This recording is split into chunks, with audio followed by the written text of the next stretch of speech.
자, 이번엔 이제 두 번째로,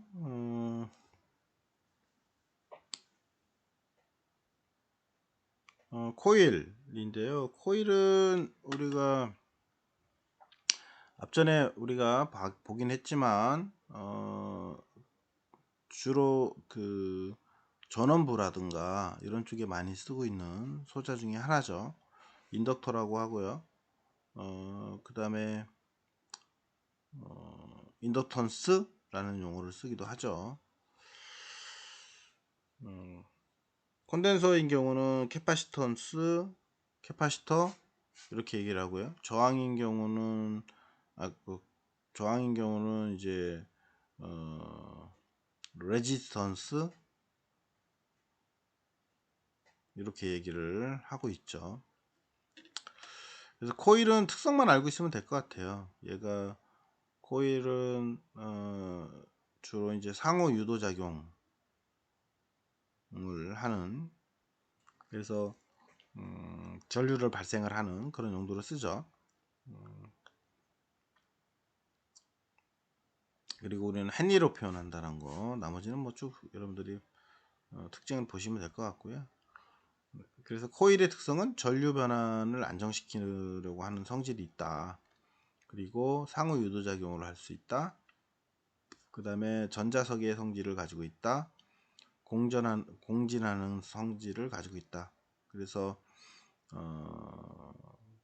코일하고 콘덴서 이런 것들을 조합해서 우리가 주파수의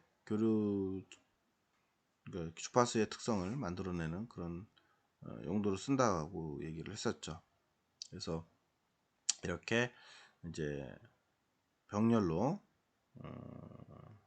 RL, C하고 L하고 값을 조정해서 공진주파수 조정하는 걸 용도로도 쓴다, 이렇게 얘기를 했었죠. 병렬 공진, 직렬 공진, 이런 공진 회로가 만들어지고요.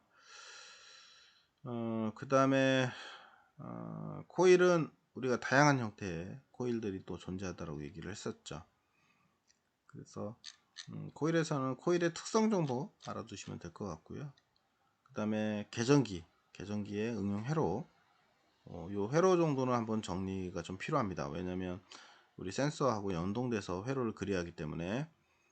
그리고 제가 이 회로는 요 계전기 회로와, 그리고 뒤에서 포토커플러를 통해서 쓰는 회로 두 가지를 제가 설명을 드렸죠. 그거는 또 정리가 좀 필요할 것 같습니다. 그래서 두 번째 내용 정리에서는 그 두 가지 회로를 쓰는 걸로 정립을 좀 해봤으면 좋겠고요.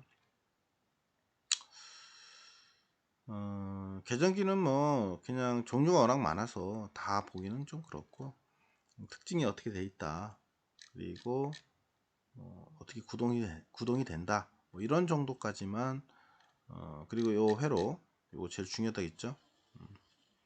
뭐 똑같이 그릴 필요는 없지만 이런 유사한 형태의 구동, 그 다음에 왜 이걸 쓰는지, 저전압 회로와 고전압 회로의 정기적인 정기적으로 독립을 시키기 위한, 그리고 우리 이제 아이솔레이션이라고 얘기를 한다겠죠. 아이솔레이션을 하기 위한 그런 용도로 쓴다. 근데 이 릴레이 자체도 코일이기 때문에 내가 유도가 되면서 요 저전압 쪽 회로를 동작에 문제가 생기도록 만들어 버리거든요. 그래서 요 회로에다가 우리가 원하는 또 다른 아이솔레이션을 하기 위한 그런 회로를 또 더 보완을 해야 한다는 거, 그거 알아두시고요. 자, 나머지는 뭐 이런 것들은 그냥 추가로 여러분들 보라고 넣었던 거고요. 어쨌거나 자석은 자석의 성격을 가지고 코일이 거기에 연동돼서 구동을 하고, 그다음에 모든 전선들은 전류가 흐르게 되면 그 주변에 전기장이라고 하는 게 발생을 하게 되고, 그 전기장을 통해서 우리가 다양한 그런 전자석 이런 것들을 만들어내게 된다. 그리고 그 전자석의 그 동력을 발생을 시킬 수 있게 하게 되면 이제 모터가 만들어진다, 이렇게 보시면 될 것 같고요. 그 다음에 전자기 유도와 유도 기전력이라는 게 있죠. 코일이라는 놈은 좀 특성이 있는 게 거기다 자석을 넣게 되면 자석에 자속이 있잖아요. 그 자속에 의해서 요 코일에 에너지가 유도가 되면서 전기가 흐르는, 코일의 건수에 따라서 전기의 양도 달라지겠죠. 이거는 이제 전자기 유도에 의해서 발생을 하는 전자의 움직임을 만들어서 전류가 흐르게 되는 그런 특성을 가지고 있죠. 그런 원리를 이용해서 1차 측, 2차 측 코일을 만들어서 그 2차 측 코일에다가 전류를 흐르게 되면 전기장이 발생을 하게 되고, 그 전기장에 의해서 유도되는 기전력이 만들어진다 라고 하는 거죠. 그 유도 기전력은 이렇게 수식이 된다. 그래서 권소하고도 비례하고요. 그죠? 그 다음에 자속하고도 비례하고.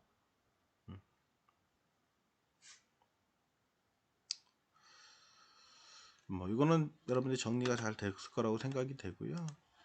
그 다음에 센서 파트인데요. 센서 파트는 앞전에 우리가 요 포토커플러, 여기에 있는 내용은 사실 다 정립을 해드린 건 아니라고 했었고, 수업 시간에 정리하면서 제가 그림을 그려드리고 이렇게 많이 했습니다. 그리고 데이터 시트도 또 찾아봤고요.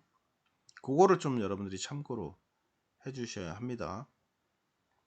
그래서 포토커플러는 시험 문제 이번에 중간고사에 좀 내려고 합니다.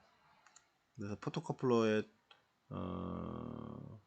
그 응용 회로, 그 다음에 포토커플러가 뭔지, 그 다음에 내부에 있는 회로의 동작 원리, 뭐 응용 회로 구성, 이런 거는 꼭 나오니까요. 꼭 포토커플러에 대한 정리가 좀 필요할 것 같습니다, 여러분들. 그래서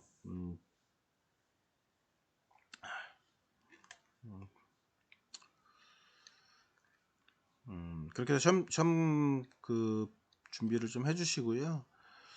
그 다음에 포토 리플렉터라고 하는 게 뭔지, 그 다음에 포토 모스 릴레이라고 하는 게 뭔지, 그래서 우리가 포토커플러에서도 이제 모스 FET가 내장된 그런 그 타입들이 있습니다. 얘들은 사용할 수 있는 전압이 상당히 높아요. 물론 그 타입마다 좀 차이가 있긴 하지만 일반적으로 모스 FET를 쓴 것들은 전압 대비 전류도 제어할 수 있는 게 좀 높은 것들을 많이 쓰게 만들어 놔 있죠. 그 다음에 발진 소자인데요. 발진 소자는 필터하고 발진 소자가 있는데, 발진 소자라고 하는 거는 내가 일정하게 원하는 주파수를 이제 만들어내는 거다, 이렇게 보시면 되고요. 그 발진 소자마다 주파수 안정도가 좀 차이가 있다. 그리고 주파수 정밀도도 또 차이가 있다 라고 하는 거. 그래서 RC 발진기, LC 발진기, 세라믹 진동자, 수정 진동자, 수정 발진 유닛, 이렇게 이제 구성이 되어 있다. 그래서 발진 소자의 정밀도는 좀 차이가 있습니다. 그래서 내가 어떤 정밀도를 요하느냐에 따라서 발진 소자도 선택을 해야 한다, 이렇게 보시면 되겠습니다.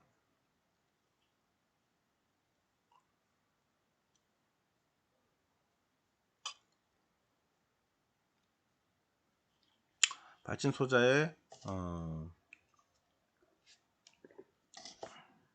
회로도고요. 나머지 세라믹 진동자나 수정 진동자 각각의 특징점은 좀 정리할 필요가 있고요. 그 다음에 수정 발진 유닛,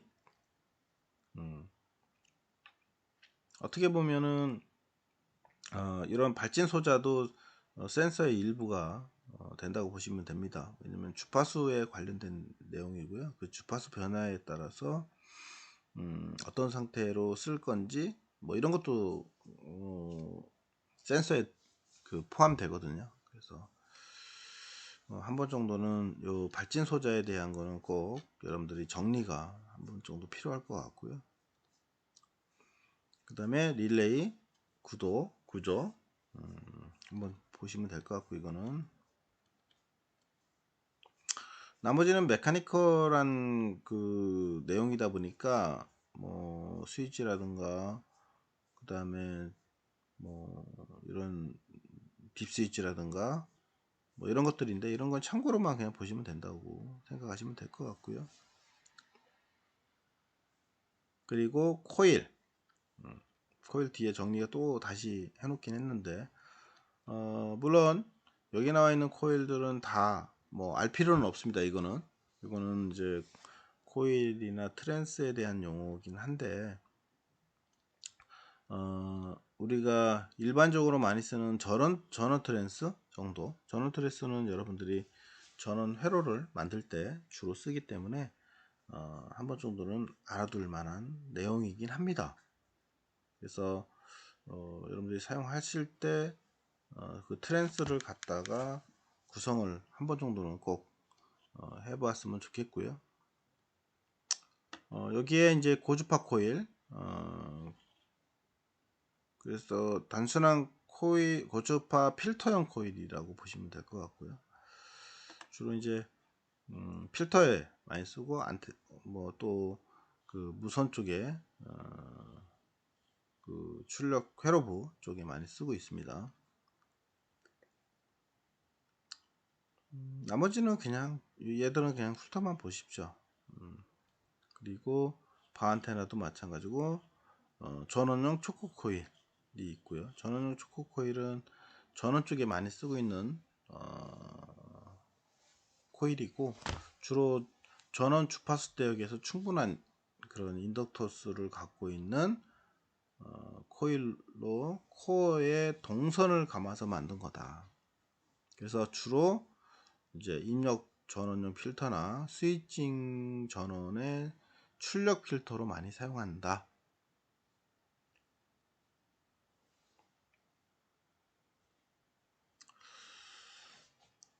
참고로 좀 알아놓도록 하십시오. 이건 제일 많이 쓰니까 눈에 좀 익혀놓도록 하셨으면 좋겠고, 그 다음에 초코코일의 특징 정도는 정리가 좀 필요할 것 같습니다. 트랜스의 외형, 사실 트랜스만 가지고도 우리가 해야 할 내용이 좀 많죠.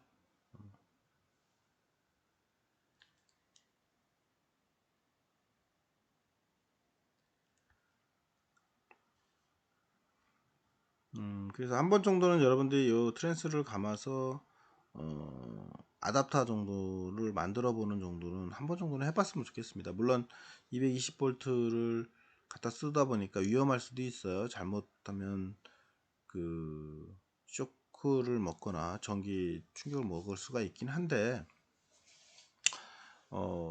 전원 회로를 만들어 보는 것도 그 중요한 내용 중에 하나죠. 우리 회로를 전자를 하는 데 있어서 전원은 핵심이기 때문에. 그래서 혼자 실험하지 말고 이런 거는 아시는 분하고 같이 하셔야 합니다. 잘못하면 220V 쇼트 먹을 수가 있기 때문에 조심해 주시고요. 나머지는 그냥 커넥터 뭐 이런 것들이다 보니까, 이런 것들은 우리가 굳이 뭐 특징이나 이런 걸 알 필요는 없죠. 그냥 이런 게 있구나 라는 정도 훑어보시고 넘어가시면 될 것 같습니다. 자, 그 다음에 뒤쪽에 이제 우리가 센서 부분이 나왔었잖아요. 그래서 센서란 무엇이고, 요 센서의 특징은 뭐고, 이런 거 얘기를 했습니다. 그리고 센서가 어디에 많이 사용하고 있고 어떤 센서들이 있는지, 그래서 센서는 검출 대상, 모든 정보 및 에너지 변화를 통해서 출력 정보, 일반적으로 이제 전기 신호나 주파수 신호나 전류 신호나 이런 것들을 가지고 출력을 한다. 그래서 물리적인 수단, 화학적인 수단, 생물학적인 수단을 통해서 그런 동작을 할 수 있게 만들어내는 게 센서다, 이렇게 보시면 되겠죠. 그래서 센서에는 어떤 것들이 있는지 정리를 한 거고요. 그래서 광 센서, 자기, 온도, 압력, 진동, 기체 등 다양한 센서들이 존재한다. 그리고 검출 대상과 대표적인 센서명. 그래서 우리가 다는 아니어도 광 센서는 포토다이오드, PIN 포토다이오드, 포토 에버런시 다이오드, 그 다음에 CDS 센서, CCD 센서, CID 뭐 이런 것도 있죠. 기본 뭐 한두 개 정도는 광 센서에 대한 센서의 종류 정도는 이름을 좀 알고 있었으면 좋겠고요. 정리를 좀 해주세요, 이것도요. 그 다음에 자기 센서는 홀 센서 뭐 이런 것들, 자기 헤드, 그 다음에 온도 센서는 서미스트,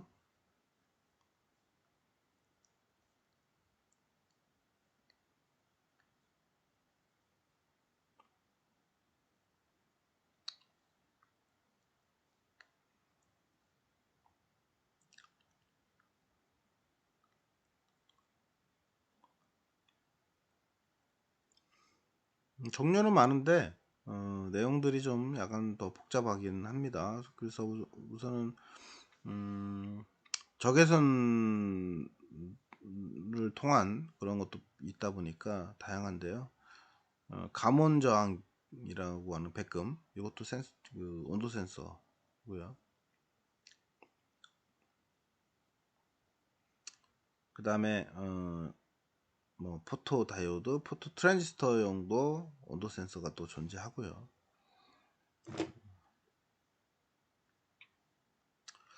그 다음에 압력 센서, 스트레인 게인지, 로드셀, 앞전소자, 판스프링, 이런 것들이 주로 압력 센서다, 이렇게 얘기를 좀 했었죠. 그 다음에 진동, 음파에 의한 센서들, 마이크로폰이라든가 뭐 세라믹, 그 다음에 앞전소자들,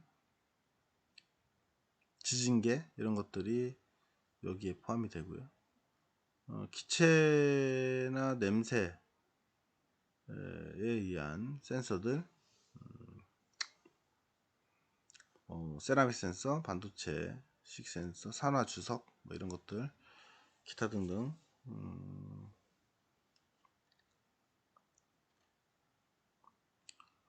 그리고 이제 광 센서에서는 그 광 센서의 그 안에 분류하고 응용 예가 있는데, 사실 이거는 다 암기할 것까지는 아니에요. 그래서 우리가 뒤에 책에서도 정리가 되어 있긴 하지만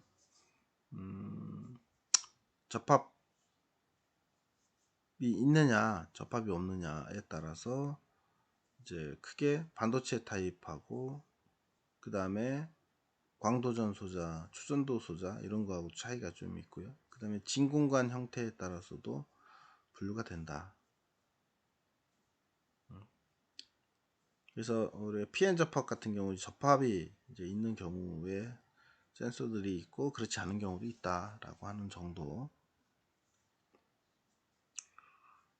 그 다음에 광전 효과에는 어떤 것들이 있는가 라고 하는 거. 그래서 광전 효과하고 광 센서가 이제 어떤 것들이 있는지 그 분류 정도 보시면 될 것 같고요. 광전 효과의 종류와 그 내용을 보면 광전 효과는 쇼트키 효과라고 하는 게 있고요. 광전 광전 자기 효과라는 게 있고요. 그 다음에 광도전 효과가 있고요. 광전자 방출 효과가 있고요. 초전 효과라는 게 있고, 이렇게 있다. 요거는 이름 정도는 좀 알아두고요. 그거에 따라서 소자들이 탄생을 한다. 그리고 그 소자들마다 특성이 있다. 일반적으로 응답 속도가 빠르거나 파장 대역이 좁다든가 뭐 이런 특징들이 있다는 거죠. 그래서 그 특징 정도는 좀 정리가 좀 필요하다라고 보면 될 것 같습니다. 그 다음에 인체 오감과 센서의 관계, 이것도 좀 정리를 좀 할 필요가 있습니다. 그래서 이거는 시험 문제 낼까 지금 생각 중이에요. 이것도요. 그래서 인체 오감에 따른 센서의 관계에 대해서 뭐 쓰시오 이렇게. 그러면 빛, 청각, 촉각, 미각, 시각에 따른 센서의 종류, 그 다음에 센서 소자의 이제 그 실제 그 사용하는 용도. 근데 주로 이제 센서가 중요하죠, 뭐. 그래서 그 각각의 오감에 맞는 센서들을 1대1 정리가 좀 필요하기 때문에 한번 참고로 좀 보도록 하시고요. 그 다음에 이제 센서의 역사. 이거는 뭐 굳이 알 필요는 없다겠죠. 그래서 어떻게 흘렀는지만 흐름만 보시고요. 그 중에 제일 중요한 거는 이거라겠죠. 여기에 이거는 반드시 시험에 나오죠. 또 정립을 할 필요가 있습니다. 여러분들이 두 번째 시간에 A4 용지 내용 정리는 요 내용도 포함이 됩니다. 잘 정립을 해서 해놓을 수 있도록 하시고요. 요 내용은 암기해서 쓸 수 있는 정도가 되셔야 돼요. 그래서 꼭 알아두시고요. 각각에 대한 설명은 수업 시간에 제가 다 드렸으니까 그냥 딸랑 요 특징하고 이것만 있는 대로 쓰시지 마시고 제가 설명했던 내용대로 정리를 좀 해서 구체적인 내용까지 좀 포함이 되게 이렇게 했으면 좋겠습니다.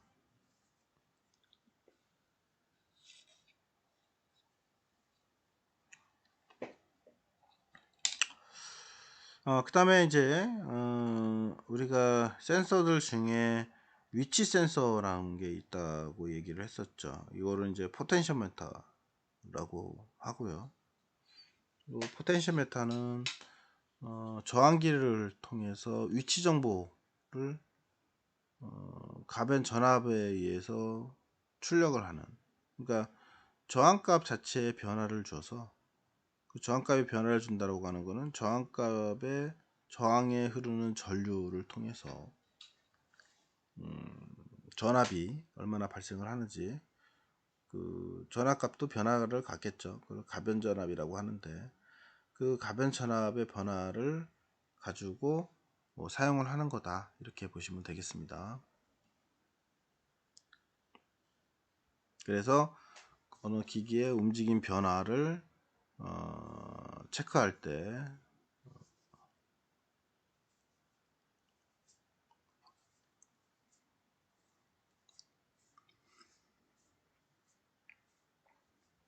그래서 요 저항하고 연결이 돼 있어서 앞에 우리가 저항을 설명할 때 그 저항에 따른 전압 분배 법칙을 설명을 했고, 전압 분배 법칙에 의해서 전압 양단에 걸리는 출력 전압이 어떻게 변하는지 이거를 또 설명을 드렸으니까 참고로 좀 정리를 좀 할 필요가 있고요. 그 다음에 엔코더인데요. 엔코더는 뭐 그 두 가지 형태, 원형으로 회전을 해서 보는 원형 타입, 그 다음에 직선 운동을 통해서 하는 직선 방식, 이렇게 이제 나눠지게 되고요. 그래서 채널 A형과 채널 B, 채널이 두 가지가 있다. 그리고 위상이 서로 90도의 차이를 갖고 있다. 그렇게 해야 요게 정방향으로 돌았는지 역방향으로 돌았는지 판단이 된다. 혹은 갔는지 왔는지 판단이 된다 라고 하는 거였었죠.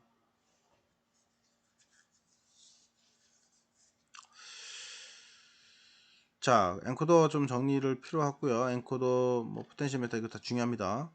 그 다음에 힘 감지 저항기는 참고로 그냥 보시면 될 것 같고요. FSR이라는 센서고 접촉 센서도 마찬가지고요.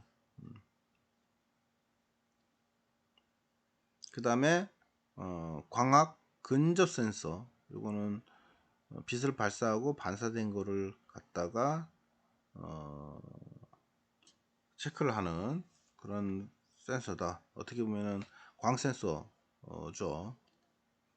그 다음에 초음파 센서, 초음파 센서의 구동 원리, 어떻게 구동하고 뭐 특징은 뭐고, 반향 모드와 대향 모드 두 가지 타입이 있다. 그 다음에 가스 센서 설명을 드렸고요. 자, 여기까지 정리를 좀 하고요.